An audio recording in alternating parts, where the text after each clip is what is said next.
बिहार में जब भी भ्रष्टाचार की पिच पर हमले होते रहे हैं तो निशाने पर लालू यादव, उनका परिवार और उनकी पार्टी आरजेडी होती है।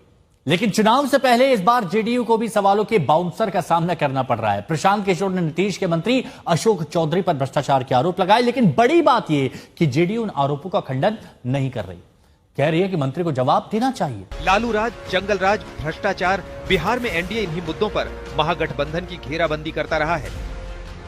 नीतीश और लालू के शासन का फर्क बताता रहा है, लेकिन अब खुद एनडीए का सवालों से सामना है, और वो भी भ्रष्टाचार से जुड़े। और जो कटघरे में है वो है नीतीश के बेहद विश्वस्त और करीबी अशोक चौधरी, जो कि बिहार सरकार में मंत्री भी है। प्रशांत किशोर का आरोप है कि अशोक चौधरी ने 2 साल में करीब 200 करोड़ की संपत्ति खरीदी। 2022 में पटना में 38 करोड़ से ज्यादा की 5 जमीन खरीदी गई। राजनीति में ऐसे आरोप नए और अचंभित करने वाले नहीं होते हैं, लेकिन इन आरोपों का असर हुआ। जेडीयू के अंदर से ही आवाज उठी।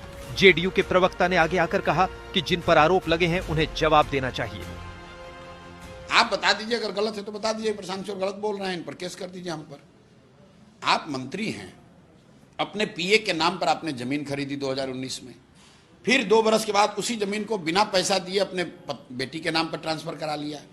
जब इनकम टैक्स का नोटिस आया तो फिर उसी पीए को आप पैसा बैंक के माध्यम से जारी कर रहे हैं। ये तो बैंकिंग का ट्रांजैक्शन है, जमीन की रजिस्ट्री है, वो हमने जारी किया है। माननीय मुख्यमंत्री नीतीश कुमार जी